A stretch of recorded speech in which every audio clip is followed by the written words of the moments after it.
Uros, you've just finished a full week with us down here in Playa del Carmen, doing 2 Ibogaine sessions followed by Bufo.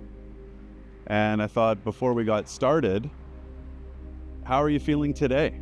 How's your body feeling? How are you feeling mentally? I feel very calm, very at peace, tranquil, very level. And I like it. What motivated you to come down here to seek treatment with Ibogaine? What's something that you've been working on? Well, a lot of things. I'm naturally introverted. I used to like that status. I mean, I like to be alone even at these points, but it got me into isolation, which I do not like.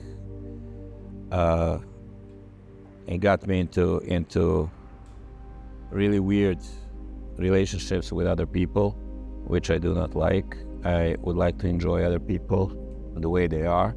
Since I freed a little bit of time and money and resources for doing that, I've been working on myself. Well, since it's been at least 18 months. Traveling, learning Spanish, meeting different cultures, meeting different people, but going on therapy. However, it's all been a series of ups and downs, and I did try psychedelics to speed things up. And they do work in a limited way, and I tried Bufo, I tried psilocybin, all under strict supervision, and I tried ayahuasca, and I heard of Ibogaine, I think it was November or December last year. Never heard of it before. According to what it does on an organic level, establishing new pathways and resetting the dopamine to serotonin, I thought, yeah, this was worth a shot. You know, getting to know you over the last week, I've been really impressed with the kind of vigor and determination of pushing your own boundaries and comfort levels that you've been working on over the last 18 months, 2 years. What are some of the things that you've been working on? I know that you were down in Colombia for a while. I was in Colombia. I started aggressively learning how to dance, bachata and salsa, as a means of connecting with people. However, I think it backfired on me, as this is another way of socializing, which I didn't expect, and since I'm an introvert, tired me out. I'm not giving up on it. I'm determined to make it work, and now after Ibogaine, I hope I will find new joy in dancing and make it a step towards what I want to do. I tried lots of different things. I tried voice training, which I really enjoy. That's one of the few successes I had. However, I tried kickboxing as a means of dealing with my rage, and I couldn't get past the beginner's hell where I should learn the basics, and only then can I really pound on the bag or spar with a partner where the fun should begin. I also tried yoga, and I gave up on that. I'm not saying those are bad methods to doing it. I may come back to it. I just wasn't prepared for it. Fair enough. So you mentioned you've tried different modalities to kind of break you into a more social animal, such as, and different psychedelics like psilocybin, ayahuasca. How are those experiences for you, and did they provide you like a shift in consciousness? Was it for a short period of time? What was your experience with those? Well, as for my first psychedelic was Bufo, and it was really deep for me because it confirmed my sexuality. I thought I was just a fake horn dog. I want girls or whatever. but it really connected inside me, and I saw that I actually love women and their sexuality, and it erased all the shame about it. And it was a really, really deep moment. I feel like most of us are not in contact with our own sexuality, not in the way of new age thing. I think we're all shamed too much about it, and we're not in a healthy way connected with by ourselves for ourselves. So that was a really positive experience. Psilocybin was that was beautiful. That was, I wish I could repeat it. Shaman made a special blend just for me and had a special soundtrack just for me, and I was just happy for a period of 5 or 6 hours. I was just happy, and I realized I didn't know how to be happy.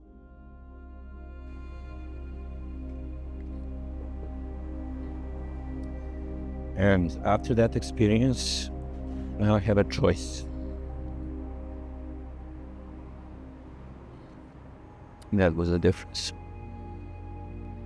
Sounds very powerful.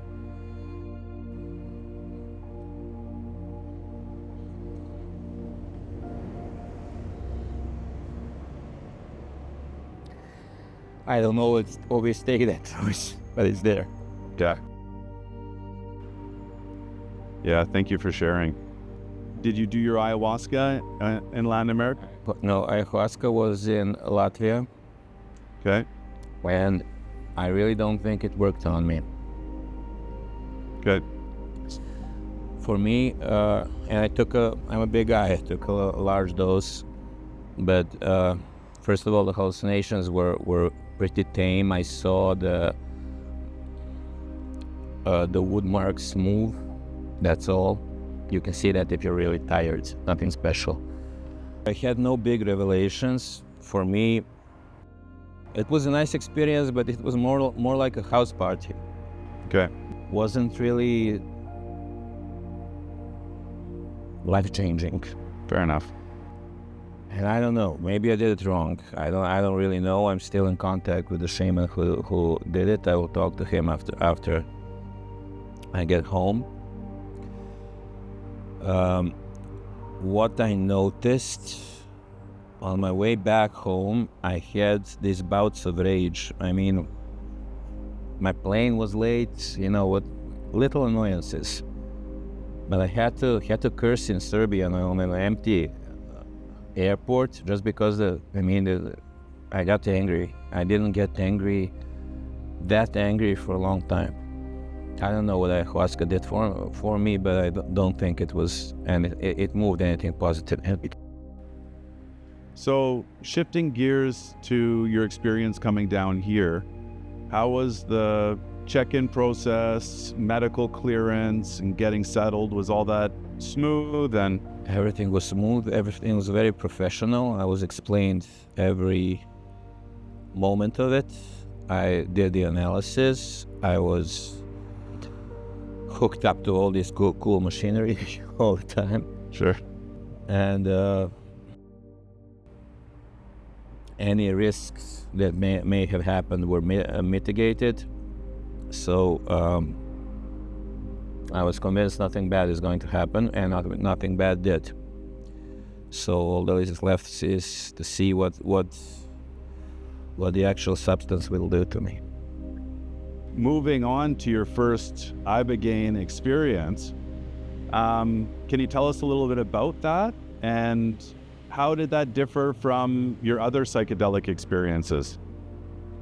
Okay, Ibogaine it's like you're in two worlds. Once you close your eyes, you're in this hallucinatory world. Once you open your eyes, you're aware, you can talk. You don't have all that balance, but I need to go to the bathroom several times, and it can be stopped, and you can go back under.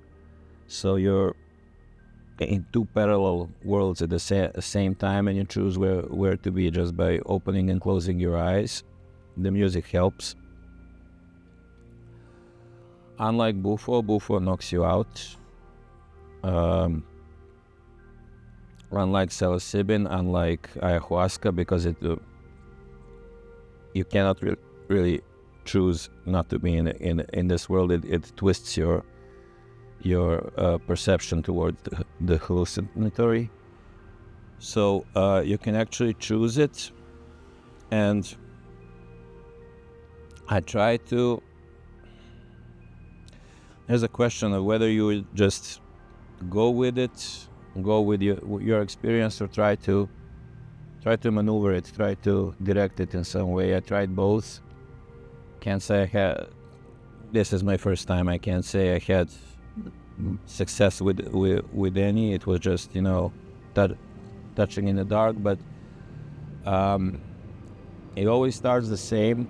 I close my eyes. I see a pattern. Like, say there's a veil on my eyes, and I see a pattern in the fabric. Fabric moves in closer. I see that how the fabric is intricate. It's a color purple. Anyway, the color purple really dominates the experience 100%. For some reason. And at some point, I get sucked into one of the patterns, and I am in a different world. Usually, it has the shape of me traveling, like seeing through a window of a car or a train or a plane. And sometimes it's just sightseeing. The one thing I do remember is me going. I think I'm in a train. The train is coming into a tunnel, and in front of the tunnel, in graffiti form, it's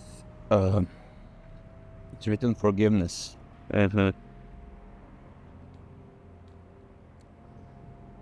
And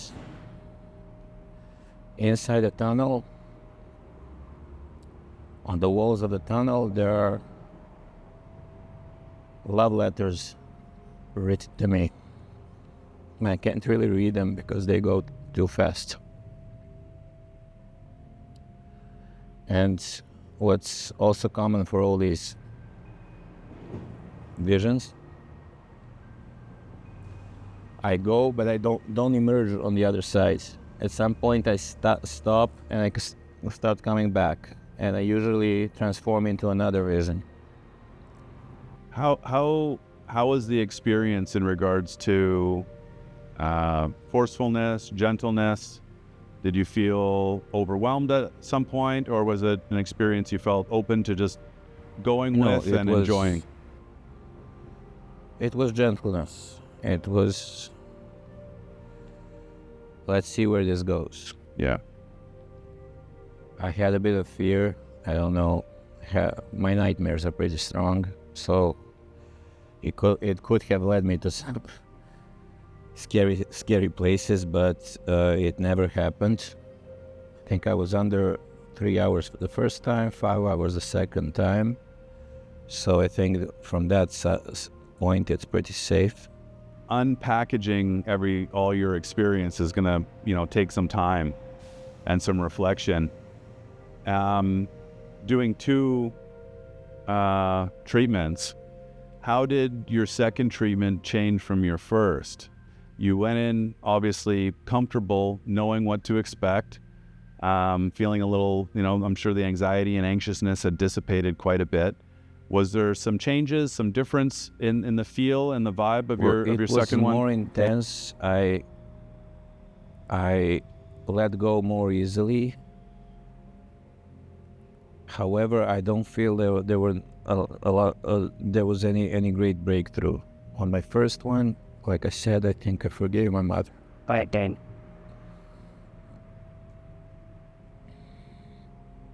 That's a big one. That's a big one. Absolutely. One thing is that the integration process takes time. We're I mean, just coming out of these sessions, openness, vulnerability, your emotional state is very, very open. And it just takes time to integrate this. The Ibogaine turns into noribogaine, which then works through your system for, another 30, 60 days. And then processing everything that you've been through and is just going to take some more time as well. And how we had it set up was the Ibogaine treatments followed by the Bufo ceremony, which you've done before. And how was that as far as an emotional connection, as an experience? It was also sexual, but this time I was at peace. I ended the session very much level, very much at peace. Nothing. I'm calm. I'm at peace with myself. Yeah. For your overall experience, obviously, we did a lot in a short period of time, including kind of exploring different modalities of therapy, going to the beach, going to the cenotes.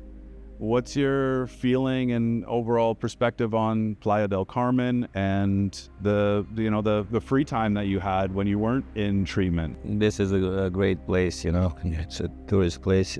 There's a lot to see. Cenotes are a lovely place of nature. Meteoric lakes that has their own ecosystem, like a little oasis. It's just lovely, full of shade and sun and color and life. What? And Playa del Carmen, I really like Playa del Carmen. I mean, the beach with dogs, with crystal clear water, or it's fine white sand. What else they need? Indeed. Lastly, obviously, you've taken in a lot. You've had a couple really profound experiences. There's been a lot to process. Would you say there are a couple key takeaways from your experience that you could say now without giving it some extra time to process? Would there be one or two kind of key takeaways? Well, Ibogaine is really powerful. It's, if you see the documentation, it's used for healing trauma and brain injuries and addiction. May not be for everybody. I see it as I want to change my life really profoundly, really from the root. And I think it was worth a shot. It should be the tool powerful enough to help me to shorten my journey for several years.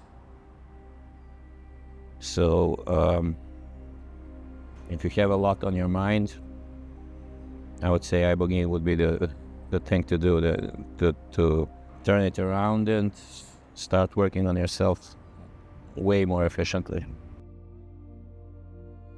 Well, I say it's been a total honor working with you this past week and being on this journey with you. And, I'm going to continue, and we're going to continue supporting you over the next month and months to help integrate this whole process for you. And, we want nothing but the best for you and breaking through of some of these, mental loops that we just get caught up in. And, you've taken some very profound and large steps in that right direction. And, we really thank you for having us on board during that. Thank you for taking me. I don't regret 1 minute spending here. Yeah. Yeah, this was really necessary for me. Give me a hug, buddy. Thank you.